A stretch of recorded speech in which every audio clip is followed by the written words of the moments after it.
Gênesis 49 fala das bênçãos que Jacó deu para os seus filhos e da sua morte, da sua partida. Ele morreu de maneira serena, estava em seu leito e morreu assim como a Bíblia costuma dizer, morreu velho e farto de dias, E se os anos, até os 130 anos, quando ele falou com o faraó, tinham sido anos de tristeza, de luta, como ele disse, foram poucos e maus os dias do teu servo, o Jacó falou, e falou para o faraó. Esses últimos anos da sua vida, os 17 anos finais, embora ele estivesse bem fraco já, a visão já estava se escurecendo, mesmo assim foram anos de paz, anos de tranquilidade que ele viveu ao lado dos filhos, dos netos, dos bisnetos, e eu acho que até dos tataranetos.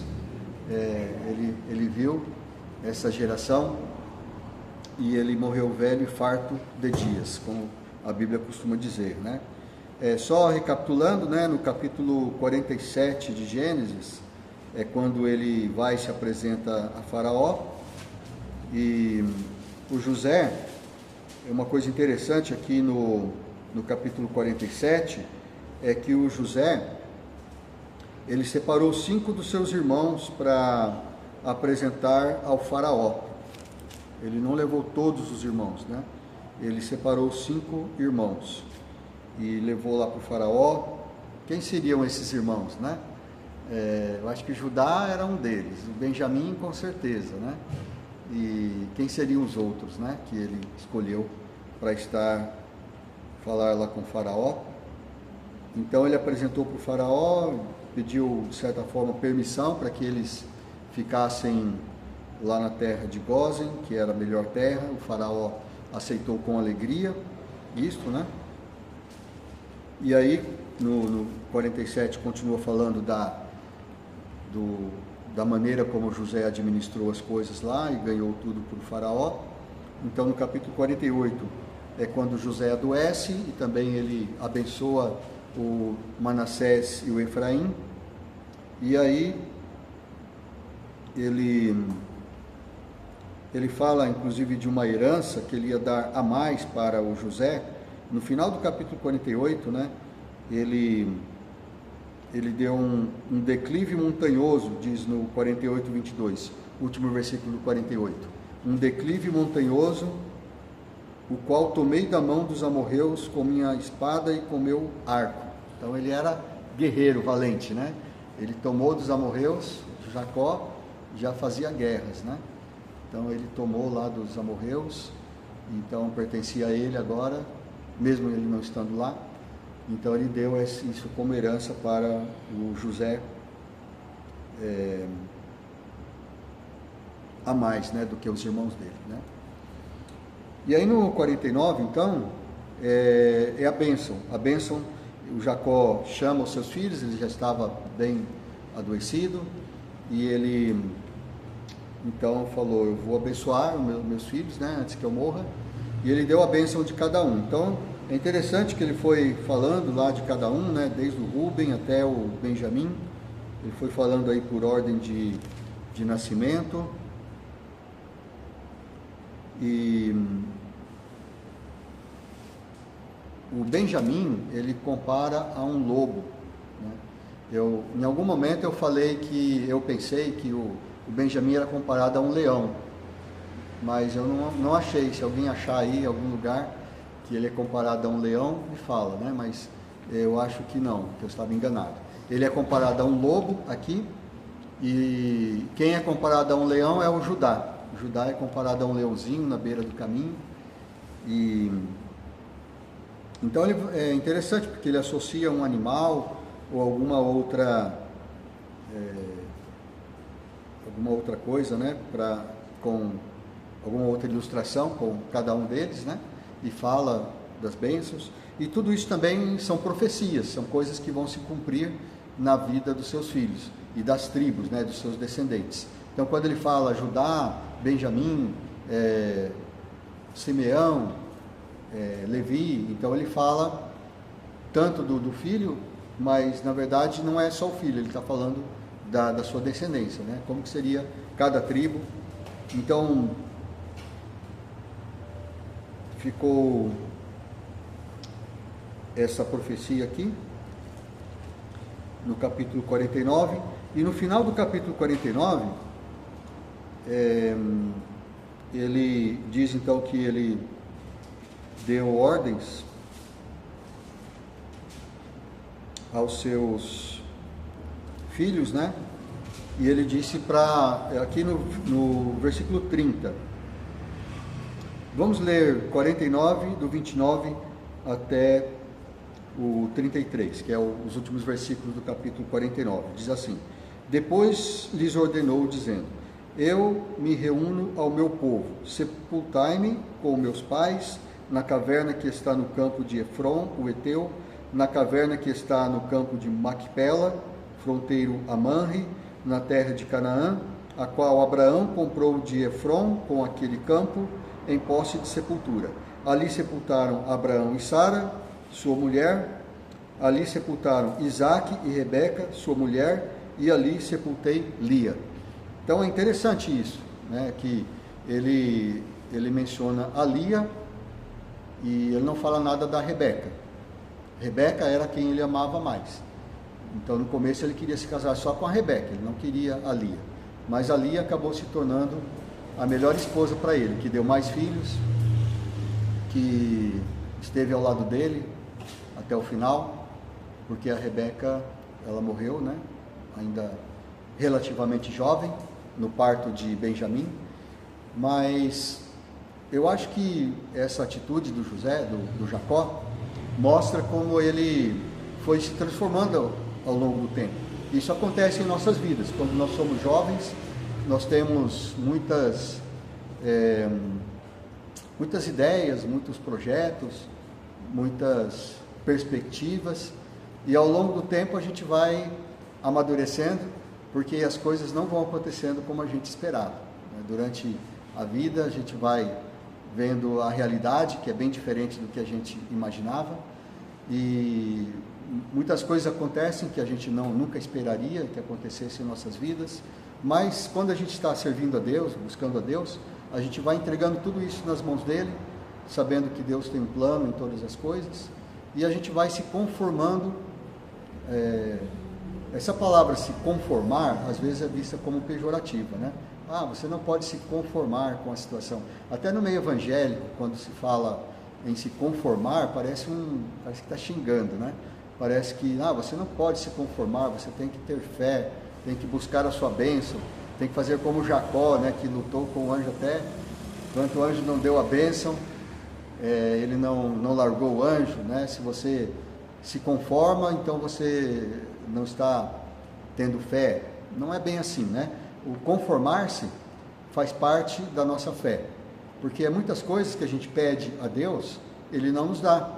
É o exemplo do Paulo, né, que pediu para que Deus tirasse dele aquele espinho na carne, e Deus disse: não, a minha graça te basta, o poder se aperfeiçoa na fraqueza. É o caso de Davi, que pediu para que o filho dele com a Batseba, o primeiro filho, não morresse. Ele ficou jejuando e orando o tempo todo, né, vários dias, mas Deus não atendeu. Deus fez com que a criança morresse. Isso foi consequência do seu pecado com a Batseba. E muitas coisas assim a gente vê na Bíblia e mostra. Será que Davi não tinha fé? Será que o Paulo não tinha fé? Pelo contrário, eles tinham fé e eles se conformaram. Então a gente vai se conformando, e isso aconteceu com o Jacó. A gente vê no final da sua vida, ele se conformou com o fato de que parece que Deus queria que a Lia realmente fosse a sua esposa, desde o começo. Ele teve mais filhos com teve ela. mais filhos com ela, né? E depois a Raquel inovou, né? Pegando a serva dela e dando para o Jacó ter filhos com ela, né? Aí a Lia falou, então eu vou dar minha serva também, né? E mais para o final Deus fica com pena, né, da Raquel e deixa ela ter o José. E depois, no parto do Benjamim, a Raquel morre, né? Então, mas parece que desde o começo era mesmo para ser a Lia, né? Mesmo que ele tenha sido enganado, não era a Lia, que quando ele foi se casar, né, o Labão enganou o Jacó e introduziu a Lia. O Jacó estava bêbado, estava escuro, dormindo, nem sabia quem que estava fazendo, né? Mas quem deitou com ele foi a Lia, não foi a Raquel. E porque o Labão o enganou e depois fez ele trabalhar mais 7 anos para ter a Raquel. E esses 7 anos que ele trabalhou pela Raquel foram como poucos dias, porque ele amava tanto a Raquel, né? E agora, no final da sua vida, a gente vê ele se conformando. Por que ele não pediu para ser sepultado com a Raquel?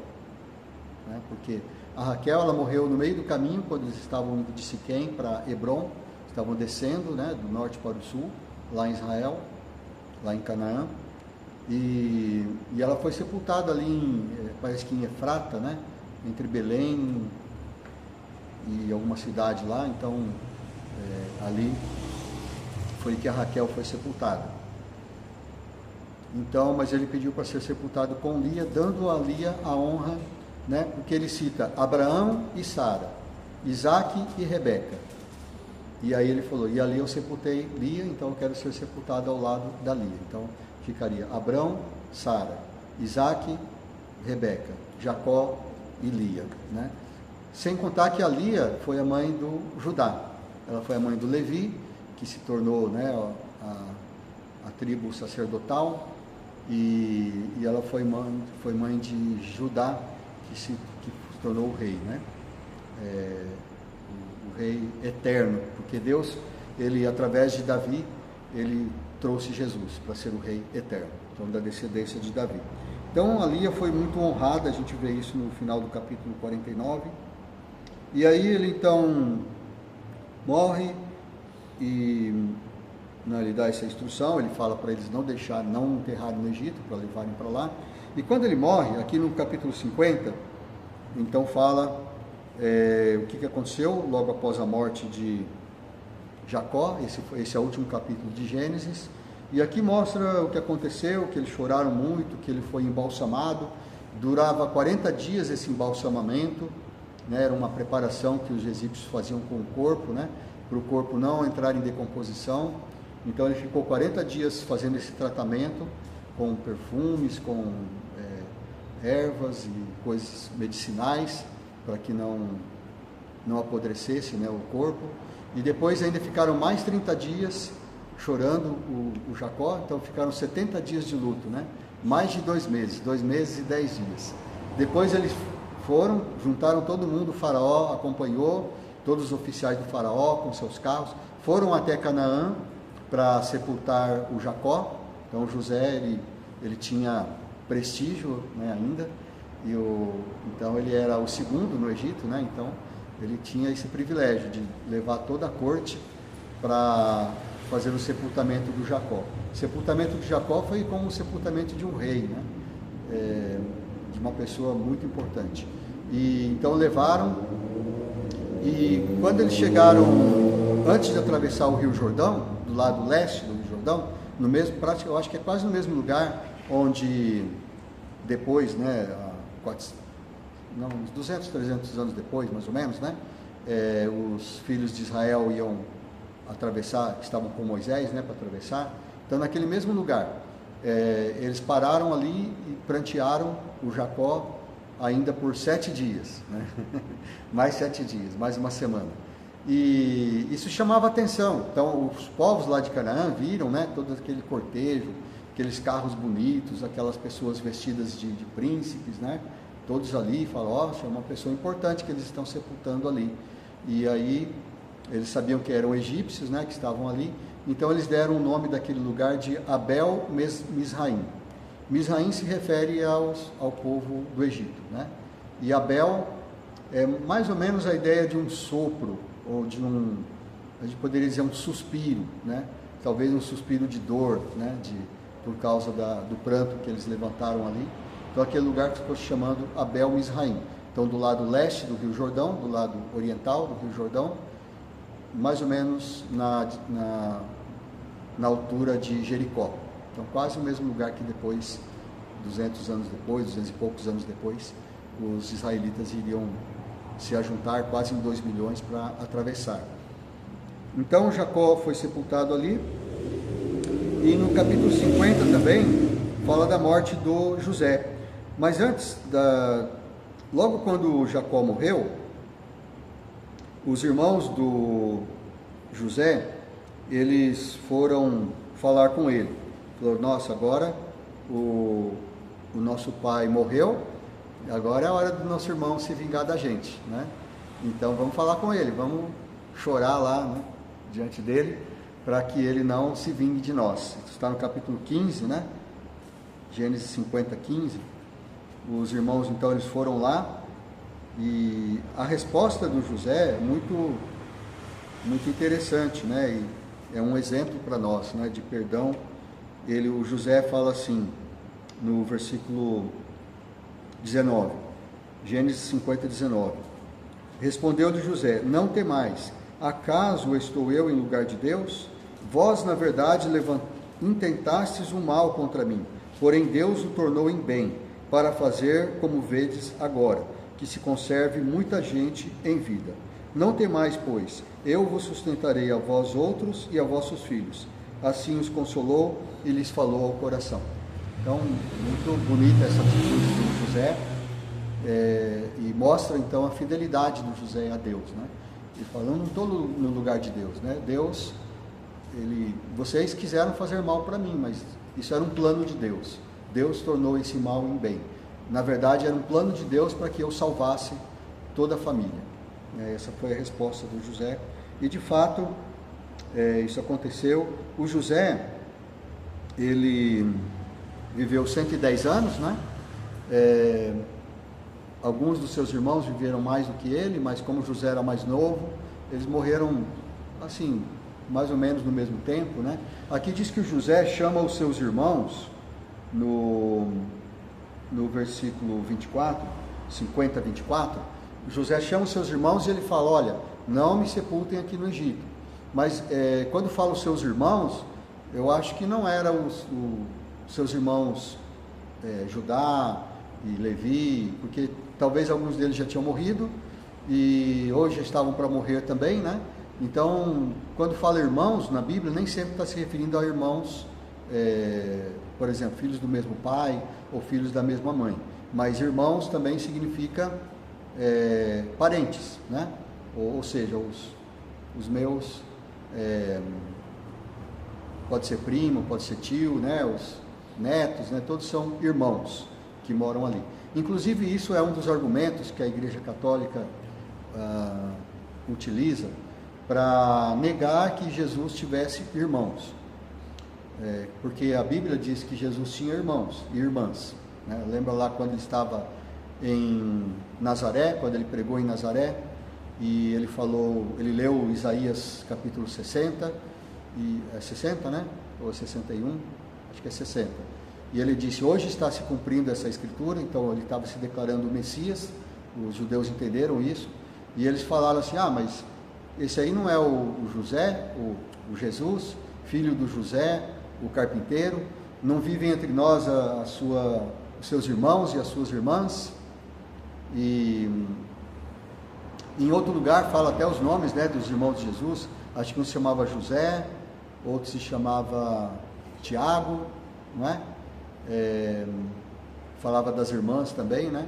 Então, mas para a Igreja Católica isso seria por causa da doutrina, do dogma que a Maria, ela ficou virgem, ela concebeu Jesus sendo virgem, através do Espírito Santo. Isso é verdade, a Bíblia diz isso mesmo, né?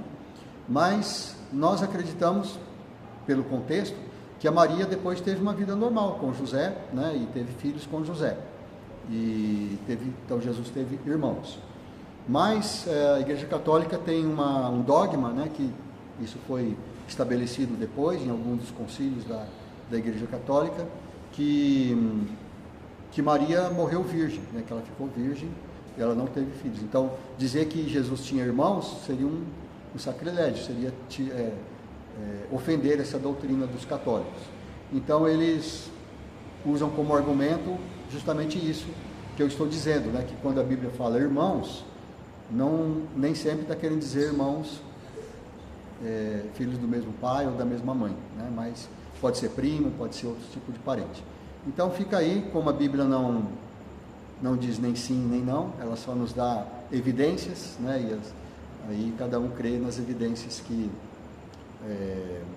acha mais correto, né, diante das Escrituras. Nós achamos que sim, que a Maria teve uma vida normal e que teve outros irmãos, inclusive o Tiago, que escreveu o livro de Tiago, era um dos irmãos de Jesus. Pode ser até que ele fosse irmão por parte de pai somente, não por parte de mãe. Porque o José, por exemplo, ele pode ter se casado antes de se casar com Maria.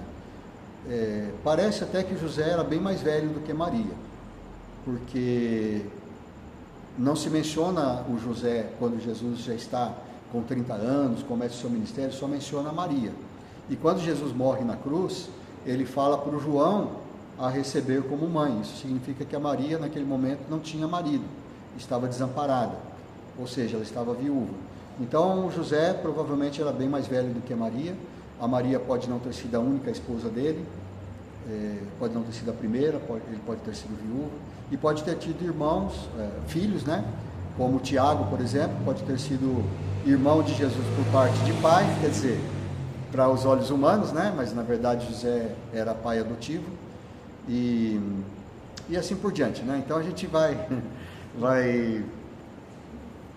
se entranhando aí nessas histórias, né?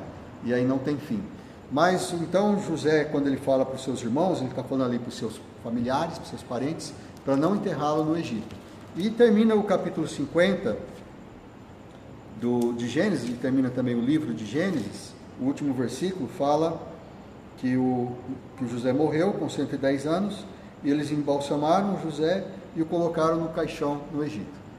Então é interessante isso, porque Gênesis começa com a criação, não é? No princípio criou Deus os céus e a terra. A terra, porém, era sem forma e vazia, e o Espírito de Deus pairava sobre as águas, e assim por diante, né? E vai falando da criação. Então, começa com a criação e termina com morte. Morte, José morreu e foi enterrado num caixão. Só isso, né? Que final, né? Morreu e foi colocado no caixão. Mas eles embalsamaram José, né? Não deixaram também o seu corpo entrar em decomposição. Quando a gente faz aquelas enquetes de perguntas para os jovens, né? Tem uma pergunta bem interessante, né? Qual foi o defunto que andou 40 anos no deserto? Foi José, né? O José, eles levaram durante 40 anos o caixão no Egito, né? O corpo embalsamado, porque eles queriam cumprir a sua promessa, né? De não enterrar o José no Egito. Então, iriam enterrá-lo em Canaã. E demorou para chegar. Era para eles demorarem poucos dias, talvez meses, né? Para entrar na terra de Canaã, mas acabaram demorando 40 anos para entrar. E o José ficou perambulando lá, só que no caixão, né? Até chegar no túmulo, né? Quando eles chegaram lá, eles o enterraram em Siquém, num túmulo lá em Siquém. Então vamos ficar por aqui hoje. Fica para nós essa resposta que o José deu aos seus irmãos, né? Que é muito significativo para nós, de reconhecer que Deus ele tem um plano em todas as coisas. Às vezes as pessoas nos fazem mal, mas nós devemos perdoar. Jesus disse que nós devemos perdoar, porque se nós não perdoarmos, o Pai Celeste também não vai nos perdoar. E ele diz também que, em outro lugar, eu esqueci o que ele disse, mas era sobre perdão também que eu ia falar, né? É muito importante o perdão, né? Então, e o perdão ele nos traz cura, né? O Paulo, né, que fala todas as coisas cooperam para o bem daqueles que amam a Deus, daqueles que são chamados segundo o seu propósito.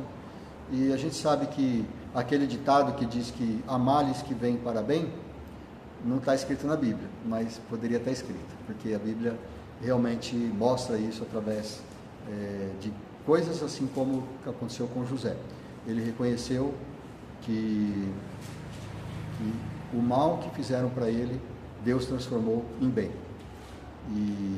E era um plano de Deus. Então, se alguém fizer mal para você, pode pensar como José, né? Perdoa. É difícil a gente perdoar, né? Principalmente quando ainda está quente o negócio, né? Quando ainda o sangue está fervendo, né? Mas, vamos dizer assim, vamos tratar esse sentimento, né, diante de Deus em oração, e com o tempo Deus vai mostrando, né? O fato é que nós devemos perdoar, né? Jesus falou, né? Perdoa os seus inimigos, né? Ama os seus inimigos, né? Jesus falou. Se você amar só os seus amigos, que coisa diferente você está fazendo? As pessoas más também amam os seus amigos, né?